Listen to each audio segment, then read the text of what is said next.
Hello everyone, I am Dr. Sunil Karga from Essentials of Acute Care. In my series on the management of antimicrobial resistant infection, in this video I am going to discuss about management of extended spectrum beta-lactamase producing organisms. ESBL are the enzymes which are commonly produced by E. coli, Klebsiella pneumoniae and Proteus organisms. These enzymes inactivate most penicillin, cephalosporins and aztreonam antibiotics, and the most common ESBL is CTXM enzymes. It is important to understand that bacteria which carry ESBL gene often harbor additional genes or mutation that mediate resistance to a broad range of antibiotics. The practical implication of this lies in the fact that organisms may be resistant to those antibiotics which are commonly or usually effective against ESBL organisms. So this issue should be kept in mind while treating the patient. Organisms are generally remain susceptible to carbapenem group of antibiotics, and ESBL cannot inactivate non-beta-lactam antibiotics like quinolones, aminoglycosides and trimethoprim sulfamethoxazole. Broadly speaking, the resistance to ceftriaxone is considered proxy for the presence of ESBL producing organism. But remember, in addition to ESBL, there may be other mechanisms for the resistance of ceftriaxone.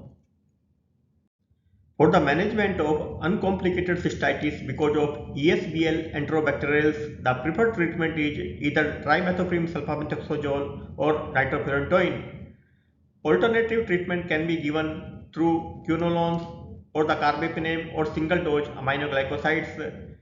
If you are sure of the infection, it is because of the E. coli, then fosfomycin can also be given.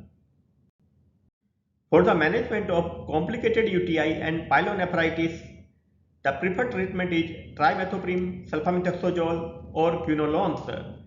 Here we can see that nitrofurantoin is not given because nitrofurantoin does not achieve adequate renal parenchymal concentration. In case if you are not able to give preferred treatment because of resistance or toxicity, then the carbapenems are the preferred management. The alternative treatment option for this condition is aminoglycoside full treatment course.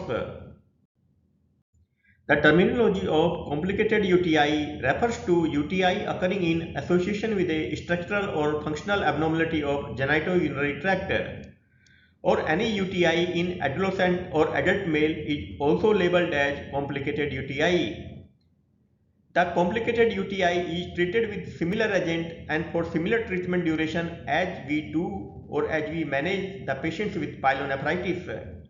But if source has been controlled, like we have removed the Foley catheter and there is no ongoing concern for the urinary stasis or indwelling urinary hardware like DJ stenting are no longer present, it is reasonable to select antibiotic agent and treatment duration similar to what we do for the uncomplicated cystitis.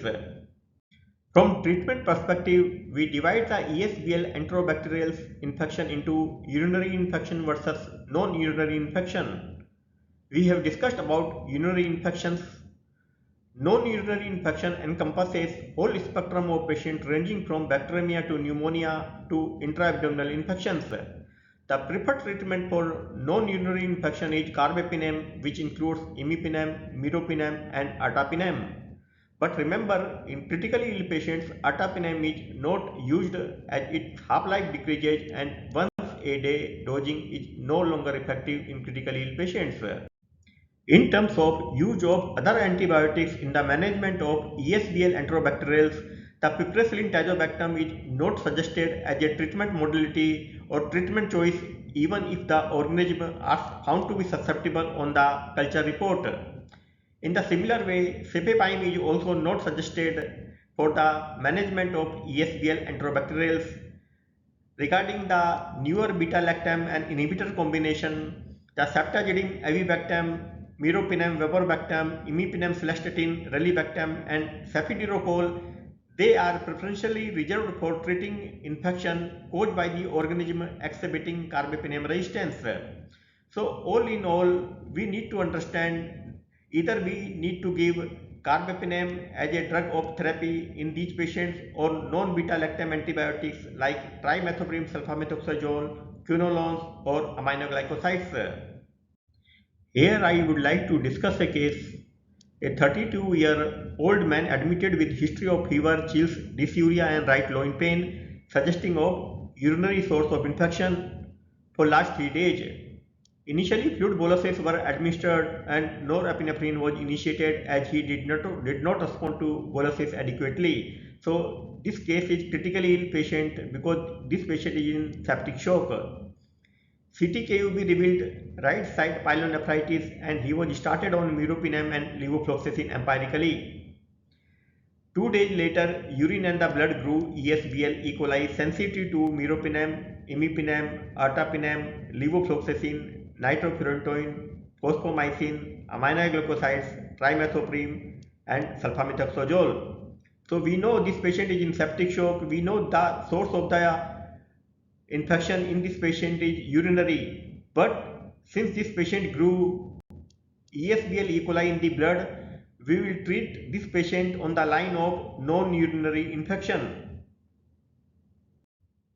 Before deciding upon the best choice out of these 5, we need to understand few things. Firstly, we need to understand that there is no role of combination therapy for ESBL E. coli. Secondly, we need to understand that there is no role of fosfomycin or nitrofurantoin in this patient as these drugs are not able to achieve adequate renal parenchymal concentration. Thirdly, we need to understand that this patient infection has spread from urinary system to the blood. So we need to give an antibiotic which can be effective for both sides of infection, and for this particular situation carbapenems are the drug of choice, and for going by these choices the choice C where stop levofloxacin and continue meropenem appears to be most reasonable. Here we will discuss one more case. A 23-year-old man presented to emergency department with 1-day history of fever and shortness of breath. His chest X-ray revealed bilateral pulmonary infiltrates. In addition to fluid, he was started on norepinephrine, and to maintain oxygenation, high flow nasal cannula was applied with 60% oxygen and flow rate of 40 liter. Broad spectrum antibiotic piperacillin tazobactam and levofloxacin was given and continued. So this patient appears to be a case of pneumonia and he is in septic shock. Pneumonia panel was done and it revealed the presence of Klebsiella pneumoniae 10⁻⁷ and presence of CTX-M. CTX-M means ESBL is present. Expectorant culture grew Klebsiella pneumoniae 10⁵, which was sensitive to trimethoprim, sulfamethoxazole, levofloxacin, piperacillin tazobactam, meropenem, ertapenem and imipenem, and resistant to cefotaxime and ceftriaxone. Here we can infer that if the organism is resistant to ceftriaxone, indirectly we can assume that this is ESBL producer and it can be correlated with the presence of CTX-M in the pneumonia panel. Before deciding upon the best choice, we need to understand few things. This patient has non-urinary infection, so antibiotic will be decided accordingly. Secondly, there is no role of piperacillin tazobactam for the management of ESBL infection. And thirdly, there is no role of combination therapy.